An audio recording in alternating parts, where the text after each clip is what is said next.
ગુજરાતના અનેક એવા ખેડૂત હતા કે જે આંદોલન કરી રહ્યા હતા માત્ર એક જ વાત કે જે એમના ખેતરની અંદર જે વીજ થાંભલા નાખવામાં આવી રહ્યા છે એમને એમનું પૂરતું વળતર આપવામાં આવે। ખેડૂતોની માંગ હતી કે જંત્રી પ્રમાણે નહીં પરંતુ બજાર ભાવ પ્રમાણે એમને વળતર ચૂકવવામાં આવે, પરંતુ આ બધી જ બાબતે સરકારે એક નિર્ણય કર્યો અને ખેડૂતોને કહી દેવામાં આવ્યું કે બજાર ભાવની જે કિંમત તમારી ચાલી રહી છે તમને બમણું છે વળતર આપવામાં આવશે। પણ સવાલ એ થઈ રહ્યો છે કે જે ઉપવાસ આંદોલન ઉપર બેઠા હતા મોરબી જેતપરના ખેડૂતો હવે તેમણે આ માંગને સ્વીકારી છે ખરી તે બાબતે ચર્ચા કરીએ। નમસ્કાર, આપ જોઈ રહ્યા છો નિર્ભય ન્યૂઝ અને હું છું આપની સાથે રિદ્ધિ।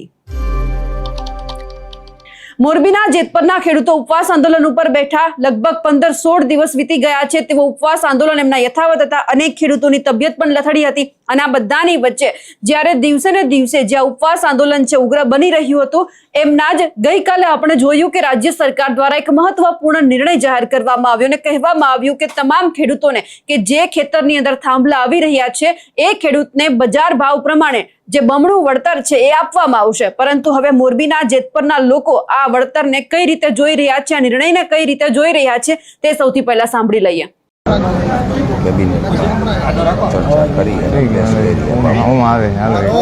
ગઈકાલે જે સરકારે પ્રેસ કોન્ફરન્સ કરીને જાહેરાત કરી છે એ બાબતે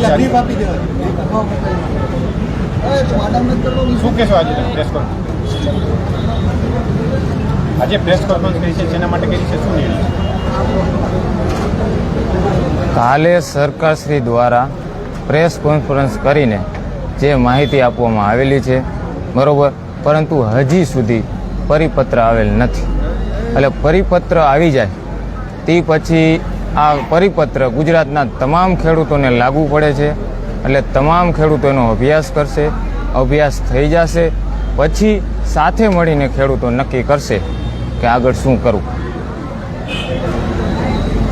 અત્યારે આજની તારીખે આંદોલન ચાલુ રહેશે કે કેમ? એ મહત્વની વાત તમારું શું કહેવું? જ્યાં સુધી પરિપત્રની નકલ સર્ક્યુલર ન મળે ત્યાં સુધી આ ઉપવાસ છાવણી ચાલુ છે। અને આ ઉપવાસ છાવણી ચાલુ છે સાથોસાથ આજે જે કાર્યક્રમો છે એ કાર્યક્રમ ચાલુ રહેશે કે શું રાત્રે જે આવવાના એ બધા? હા, એ બાબતે અમારે નિલેશભાઈની કહે છે આગળ ચર્ચા કરવાના છે। મારો આજે 17મો દિવસ છે એટલે બોલી શકાય એમ નથી। આગળ હવે નિલેશભાઈ બધું કહે છે। સરકારે એવું કે સરકારે આજે જાહેરાત કરી છે એને લઈ અને તમે શું કહેશો? આ જાહેરાતને તમે કઈ રીતે જોવો? અત્યારે હાજી બોલ। સરકારે જે જાહેરાત કરી છે એ મૌખિક કરી છે। જ્યાં સુધી એને એમેન્ડમેન્ટ એટલે કે પરિપત્ર રૂપે GR રૂપે અમારા હાથમાં ન આવે અને ખેડૂતો ગુજરાતના આખા ખેડૂતોએ સમગ્ર ખેડૂતોએ જે સમર્થન આપ્યું છે એની ટૂંક સમયમાં મિટિંગ બોલાવવામાં આવશે, ચર્ચા કરવામાં આવશે અને ત્યારબાદ આગળ વધવામાં આવશે। અત્યારે જે જાહેરાત થઈ છે પ્રાથમિકોનો અભ્યાસ કર્યો છે તમે લાઈવના માધ્યમથી ગમી રીતે આપના તમારી એક માંગણી સંતોષ થશે એવું લાગે છે કે નહીં? તમે આ જે અત્યારે જાહેરાત થઈ છે એને કઈ રીતે જોવો છો? આપના ટીવીના માધ્યમથી જ અમને મેસેજ મળ્યા છે મીડિયા મિત્રો દ્વારા જ, અને એનું અમે ફક્ત લેસન કર્યું છે। પણ જ્યાં સુધી ઓન પેપર ગવર્મેન્ટ એપ્રુવેડ ના આવે ત્યાં સુધી વેલિડ ગણાય નહીં। એટલે આવ્યા પછી અને ગુજરાતના ખેડૂતો સાથે સમગ્ર ખેડૂતો સાથે ચર્ચા વિચારણા કર્યા પછી આગળ વધશું। કાલે જે જાહેરાત થઈ તમે જાણો છો કે શું જાહેરાત થઈ? તમે જે 6 માંગણી મૂકી હતી એમાંથી એક માંગણી સંતોષાણી હોય એવું લાગે છે કે નહીં? ના, અમારી માંગણી જે છે અત્યારે તમારી એની સામે જે આપ્યું છે એ તમને યોગ્ય લાગે છે કે નહીં? અમારી માંગણીઓનો અહીંયા ક્યાંય સમાવેશ થતો નથી, છતાંય અમે ખેડૂતો સાથે ચર્ચા કરશું ને આગળની રણનીતિ બનાવશું। કેટલા દિવસમાં ચર્ચા કરી? કેટલા દિવસમાં? 1 થી 2 દિવસમાં। 1 થી 2 દિવસ। અને આજનો કાર્યક્રમ જે હતો તે કાર્યક્રમ ગામમાં એક અવસાન થયેલ હોવાથી અનિવાર્ય સંજોગોના કારણોસર રદ કરીએ છીએ। કાર્યક્રમ થાય તો આજુબાજુના ગામડા અને મોટું ક્રાઉડ થાય એના પરિવાર બાજુમાં જ રહે છે તો એ સારું પણ ન લાગે, એટલે ગ્રામજનોની મિટિંગ કરેલ અને ગ્રામજનોએ નક્કી કરેલ કે આપણે આવડો મોટો કાર્યક્રમ નથી કરવો, એ કારણોસર અમે રદ કરીએ છીએ।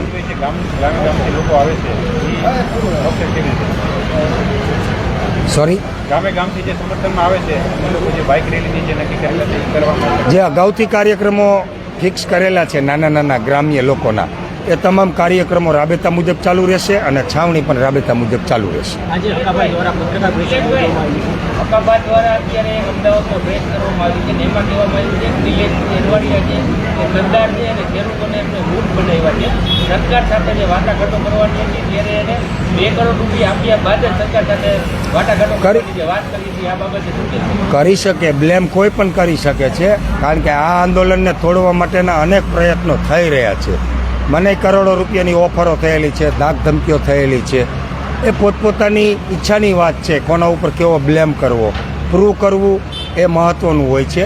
આ આંદોલન તોડવા માટેના તમામ પ્રયાસ થઈ રહ્યા છે, પણ ગુજરાતના ખેડૂતો જાગી ગયા છે. કોઈ પણ લોભ લાલચમાં આવ્યા વગર, રાજનીતિમાં પડ્યા વગર પોતાના હક, અધિકાર અને ન્યાયની જ વાત કરશે અને અમારી લડત અવિરત ચાલુ રહેશે.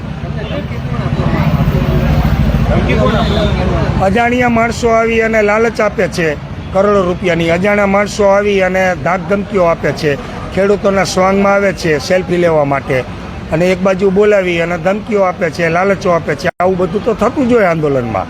આ મારો પહેલો અનુભવ નથી, અનેક અનુભવો થઈ ચૂકેલા છે અને એ અનુભવથી આ આંદોલન મજબૂતાઈથી ચાલી રહ્યું છે.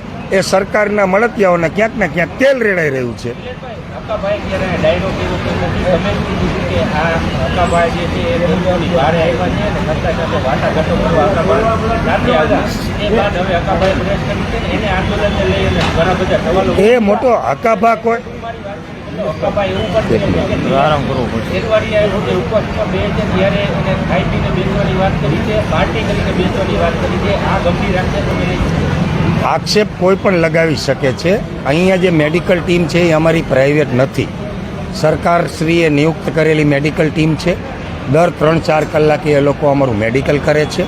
જેને પણ શંકા કુશંકા હોય એ અહીંયાથી અમારા રિપોર્ટ લઈ શકે છે.